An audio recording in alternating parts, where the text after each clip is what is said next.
Hello and welcome to another episode of Association Peeps in Cubicles Drinking Coffee. I'm John Ricco. I'm here with Kim Barclay of the Partners team. And today we're going to talk a little bit about meetings and COVID and what all of this stuff that's going on in the world, at least currently, means for meetings and how, if you are going to have an in-person meeting, how you can do it more successfully. But before we do that, our coffee of the day is Kauai Coffee, their Kaloa Estate Medium Roast. It's pretty good. Has a bright aroma with light floral notes. Yeah, I'm a dark roast guy, but for a medium roast, it's pretty good. Yeah, so. Not bad at all. Like it. Kauai Coffee, Aloha Estate. Give it a try. All right, so have you heard of this COVID-19 thing that's going on? I hear it's a real pain. Well, you all know what we're talking about. Meetings canceled everywhere. The whole world's in turmoil. There's all kinds of stuff going on. And so for those of us in the association space that are obviously, trying to figure out how we navigate these waters with board meetings and conventions, obviously this is something that we have to tackle. And I know you've been pretty involved in some facets of that. So we'll talk a little bit about that today with our friends out there.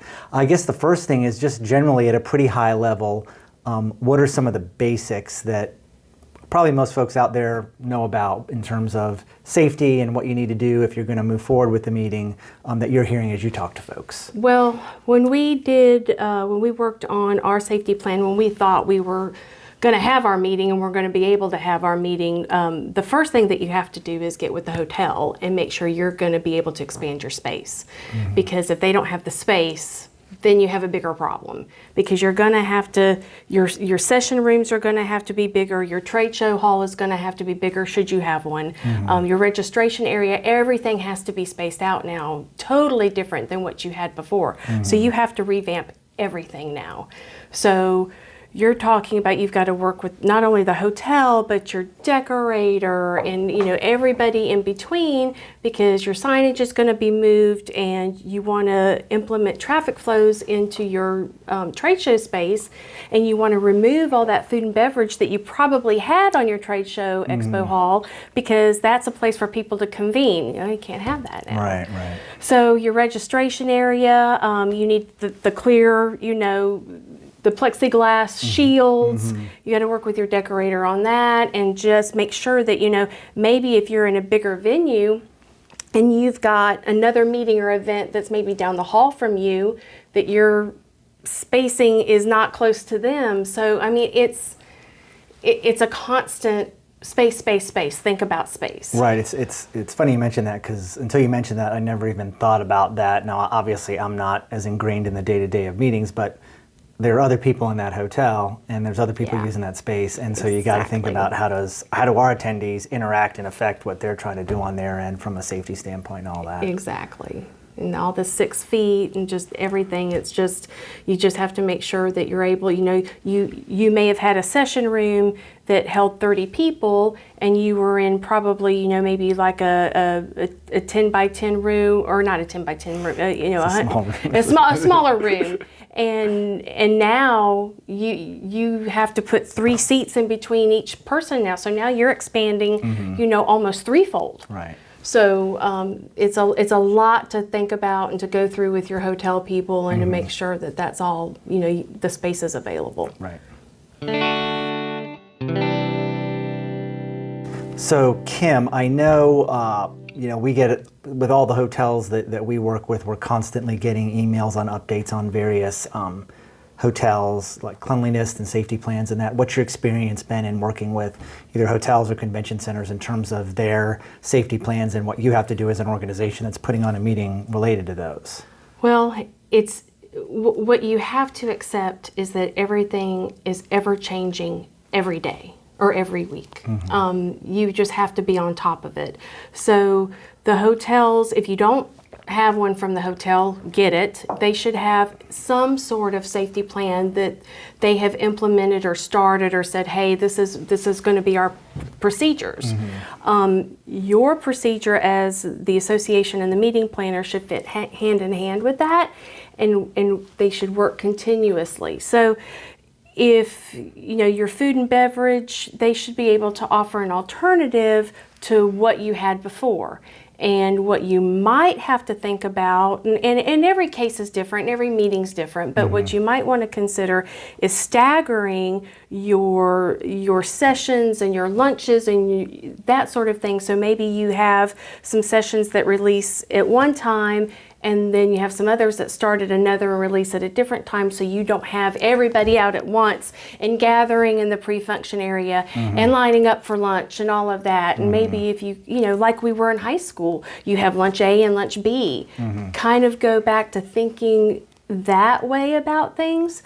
And also too, you know, mask. The hotel will surely provide, most hotels are anyway, hand sanitizer, signage for, you know, hand washing, things of that nature. But masks are the responsibility of the meeting planner or the organization. Now, here in Florida, you know, most places you can't even go into a building unless you have a mask on. But you still want to make sure that you're providing every safety precaution you possibly can to your attendees.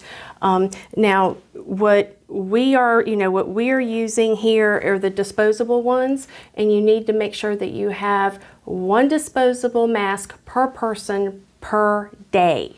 And that may be up into a couple thousand masks you need to get. But the issue is you want to adhere by the CDC guidelines.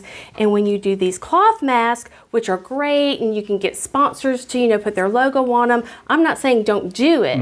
I'm saying if you're going to do these, you have to do the disposable ones in addition to, because the CDC guidelines have specific instructions on how to wash these, and they're supposed to be washed every day if you're going to use it daily. Well, you're in a hotel. You can't wash it according to the instructions that you should be using. Right. So it's things of that nature, just making sure that you're, you know, have an abundance of hand sanitizer and wipes on hand. Use every opportunity to wipe down high touch points, and make sure that you also are going in between each speaker. And if it's a communal laptop with, you know, the laser pointer or whatever that they're using, make sure you go wipe those down as well. The hotel, in my experience talking to them, you know, were more than willing to help wipe down chairs and things of that nature. So just make sure that you implore their help where they can help. Very good. So Kim, we've talked about the plans that the hotels have. It sounds like to me that if you're an organization and you're planning on putting a meeting on any size, you should probably have your own safety plan for how you want to ensure the comfort and safety of attendees, as well as not to just assure those who would be coming that you've got something in place to make sure that they're safe. Right. To give them confidence that they'll want to plunk down a fee and come to the meeting. Absolutely. And I mean, that's exactly right. And the more that you can do to show that you're doing everything in your power for their safety and well-being, the better off everyone's going to be. And I think it's a good idea, and I encourage people to hire health safety professionals that can come administer the temperature checks. Yeah, you should probably do temperature checks every morning when people come in to register. And also you have to have a plan in place too for those that maybe have a temperature or they're like, I don't know that I feel so good. All these things you have to think about, and that's when you have to really be in touch with the Department of Health of where the meeting is being held, because every county is going to have a different thing going on, different guidelines, different restrictions. So wherever you're having the meeting, make sure you have constant contact with the Department of Health there, and then hire a healthcare services professional to do the screening, to do the temperature checks, and it'll make your life so much easier. And, you know, it proves that you're doing everything you possibly can. And it sounds like another reason for doing it is probably there's some HIPAA-related issues there with people and temperatures and what you can and can't tell people. Correct. Okay, Yeah. very good. Yeah. So another thing to add to the already voluminous grid/checklist/notebook for Right. annual conventions and big meetings. Yeah, for sure. So Kim, you mentioned earlier a little bit about trying to maybe stagger meal functions. So I guess that means the buffet with the sneeze guard is not cutting it anymore No. in terms of, No. So there's no buffet. So what are some of the food related and reception related things that you're seeing as you're talking to hotels and CVBs and whatnot? Yeah, it's difficult, that is for sure. You really need to communicate with your hotel and your food and beverage person of what they're having in place, and be cognizant that it could possibly come at an extra cost. Because, for instance, they still can do buffets, but they're serving you. So you go through the line, there's a stanchion from the food, the server's on this side, and they're serving you. So yes, you're still kind of going through a buffet, but you're not getting your own food. Different hotels and venues have different strategies for implementing that, but that's kind of the gist of what they're doing. And also too, as far as banquets and dinners and things of that nature, dance floors are completely, don't do a dance floor.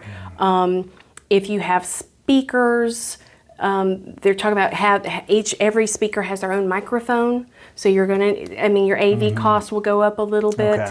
Okay. And something that people really don't think about, and you need to check with your hotel too, is that many places have discontinued the use of general water fountains. Okay. So where they used to have water stations or a water fountain, they're not doing that, or a lot of places aren't doing that anymore. So I would encourage, in your pre-event communications, tell your people, what the venue is doing or not doing, and encourage them to bring their own cups, and they, possibly can bring some of their own water should they choose to do so. But there's definitely places to purchase it, but that they should be made aware of those kinds of, those are small things, but they're really important, because if you just can't walk down the hall and go to the water fountain, now now I have to go way down there to buy a bottle of water, or however that works. So there's lots of different nuances that this is affecting, and it's